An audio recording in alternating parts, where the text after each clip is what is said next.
Tonight on CTV News, we have the CSU Night Walk, as well as an exclusive interview with a 22-year-old woman who survived tragedy.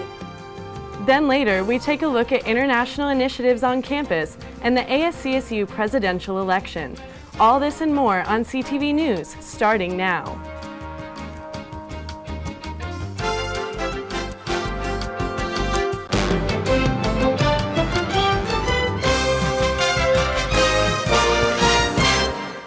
Good evening, Colorado State University. I'm Sydney Paul. And I'm Kiara Coles. Tonight we have Emma Iannacone live in the LSC reporting on the ASCSU presidential race. But for now, let's dive into the recent protests on campus. CSU Night took over the LSC Plaza last Thursday, where more than 2,000 people gathered in solidarity. They walked in response to the acts of hate and bias-motivated incidents that keep occurring on campus. The walk's mission was to demonstrate that Rams take care of Rams and that CSU is no place for hate. Challenge those ideas of hate, that you don't let them go under the radar, that you don't pretend like it's normal. The CSU Night event began with speakers at Newton Center sharing the importance of uniting. Participants then joined in a walk of solidarity to the LSC Plaza in a demonstration of support for students affected by the racially motivated incidents that occurred on campus. One of the things I like about this walk is that it's bringing all these people together.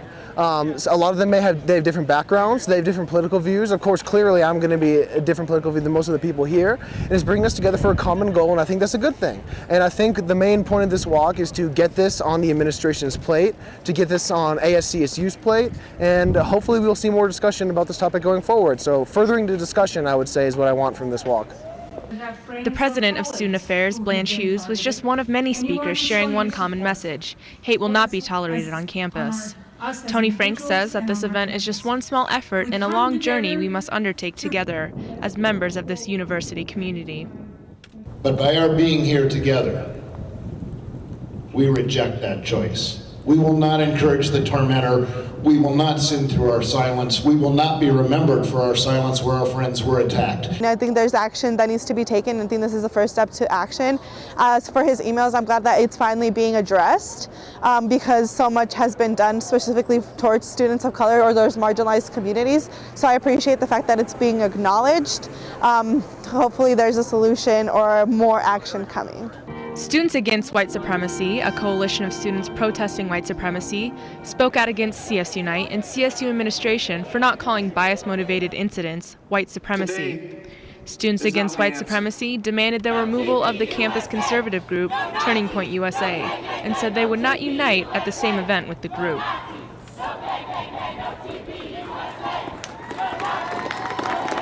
Bias-related incidents are acts of white supremacy and should be called as they are.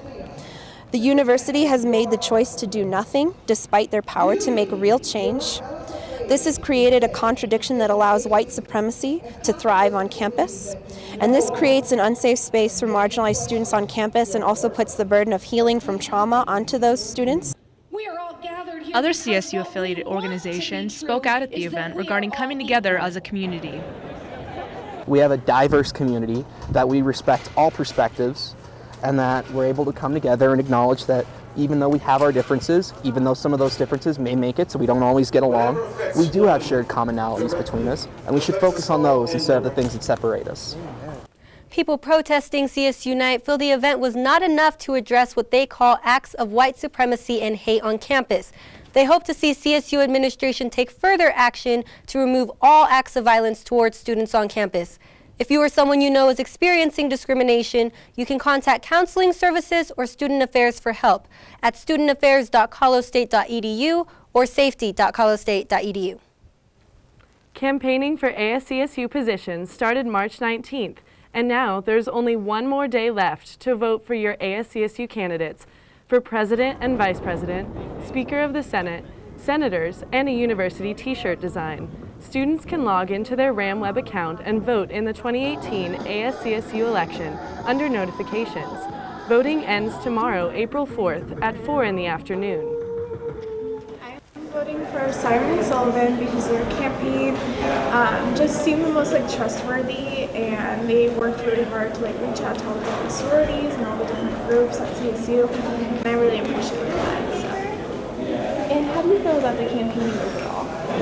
So far so good. Everything seems to be running super smoothly. Everyone's being really nice and professional about it, so it's pretty awesome. This is not a reflection of CTV or the Collegian's views. We endorse you as the voters.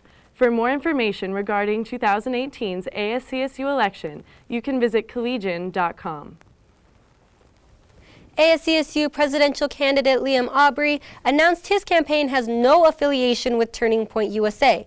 In a Facebook post, Aubrey wrote, quote, "On behalf of the Aubrey-Roper campaign, we'd like to acknowledge various accusations and take the time to state that Liam Aubrey and the Aubrey-Roper campaign are not affiliated with Turning Point USA. Turning Point USA is a national conservative group that has chapters on college campuses across the country, including CSU. Aubrey says he used to be involved with the group, but distanced himself because he doesn't agree with the organization's views. Turning Point USA has been known to help student government campaigns, but according to the ASCSU Elections Code, candidates are not allowed to receive donations that exceed the $1,250 spending limit. Also, according to campaign finance documents obtained by the Collegian, Aubrey and his running mate Lindsay Roper have not received any funding from Turning Point USA. We now turn to Emma Iannacone, who is live at the debate between the ASCSU presidential campaigns. Emma, what's happening? Thank you, Sydney. I'm here tonight in the LSC, where campus conservative groups Turning Point USA, Young Americans for Liberty, and college Republicans have invited several of the ASCSU presidential campaigns to talk about their platforms. Now, there are only some of the ASCSU presidential campaigns here tonight. Aubrey Roper was not invited, and there is some speculation as to why. But like we mentioned earlier in the show, we do know that Liam Aubrey denounced Turning Point USA last week and said to the Collegian, quote, "I am a political..." This could give us some indication as to why they are the only presidential campaign absent tonight. Now, Sydney, this is significant because once their meeting is over, the groups will decide who to vote for. And in the past 2 years, the campus Republicans have swung the presidential vote. Both Josh Silva and Daniela Pineda-Saraca were Republican candidates. So this means in the very near future, we could know who has the best chance of winning this year's ASCSU presidential election. But remember that voting does not end until tomorrow at 4 p.m., so you still can cast your ballot if you're planning to. Back to you, Sydney. Thank you, Emma. You can find out who wins this debate on the collegian.com. Last Wednesday, the university, our students and faculty affiliated with Working Abroad came together to discuss strategies and advice for those who hope to travel in the future. If you're interested in learning more, Colorado State University's International Studies Department provided students with a unique opportunity to learn how language skills and cultural understanding could help advance their future careers. And our main goal is to try to educate our students, and really when I say our students, I mean all students at CSU who are interested in working internationally, about the kinds of opportunities that are available. The panel allowed professionals of varying backgrounds to share their experiences working abroad and their advice with those in attendance. So really I'd encourage people to interview people who've done this, and then if you're thinking about doing a specific program, finding alumni of that program and figuring more about that. The panelists helped answer questions about a variety of international opportunities and also stressed the importance and relevance of studying abroad. For them to be saying how important education abroad is, for their study abroad experience was the spark that lit the flame that is their career. I think that's inspiring to hear. The importance of networking was also highlighted multiple times throughout the day. I mean, that's why this event is so great. I think, you can get out and talk to people and see what they did and how they were successful in, finding their way into the industry. As a whole, the event provided opportunities for learning and making connections for both panelists, faculty, and students alike. I really enjoyed meeting and learning from my fellow panelists because everyone has a very unique and interesting story and a lot of wisdom to share. I really enjoyed being here with students and hearing the questions, very good questions. And then the final thing is I really appreciated the setup, and so having an opportunity to first sit on the panel and then interact informally at the tables with students was great. If you're interested in learning more about international initiatives on campus, you can contact the Office of International Programs located in Laurel Hall. At just 22 years old, one woman experienced more tragedy than anyone should ever have to go through. She is using her experiences to advocate for peace, justice, and a hope for a better humanity. Losing hope, you're getting down and down on yourself, and I remember there was a moment on the road where it was gone, where I straight up asked the one question I've never asked before in my life: why me? This question came into Amal Kassir's life after witnessing an unthinkable tragedy. They're getting the updates on my father's sister, Amti Basima. Her name means to smile. Her dead body was the first body they pulled out of the rubble. Amal's aunt was one of the many who lost their lives when a bomb struck their home in Syria. And then they kept pulling bodies out, and it was crazy because it's like, I know her, I know her, I know her, I played with her, I climbed the tree with her, I know them. Seeing the devastation in Syria led Amal to call attention to what she labels tyrants. Everyone was going to know. I was going to tell the person sitting next to me on an airplane, the gas station clerk. I was going to tell every single person that I met, this is what happened to my family. I do what I do because I have to. Through poems and spoken word, Amal addresses social injustices in the world, a lifestyle she started 7 years ago. This empowers me. Being on a stage, I love to do it.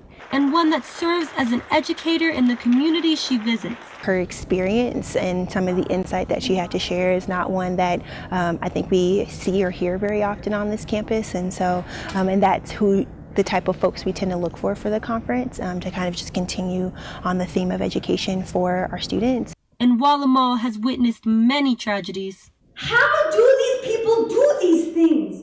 She is still a strong believer in the goodness of humanity. Mankind has made it this far, and we are the facilitators of that. We must stop saying that we are the future because we are the present. Put your feet on the grassroots. Open your ears and listen to the stories around you. Amal is speaking all over the country throughout the month of April. If you would like to follow her story, you can find her on social media by searching @Amal the Poet. Also, to see what other speakers the Women and Gender Advocacy Center brings to CSU's campus, you can go to their website at wgac.colostate.edu. Well, Sydney, I don't know about you, but this Ram definitely got out and voted in the ASCSU election. So did I, and one of the best parts about voting is you get one of those cool I voted stickers. Cool I voted sticker. If you want that sticker, make sure you get out there and vote. That's all the time we have tonight, CSU. If you would like to vote, remember you have until 4 p.m. tomorrow afternoon. Also, don't go anywhere because Edgar Cedillo has your spring weather update. Have a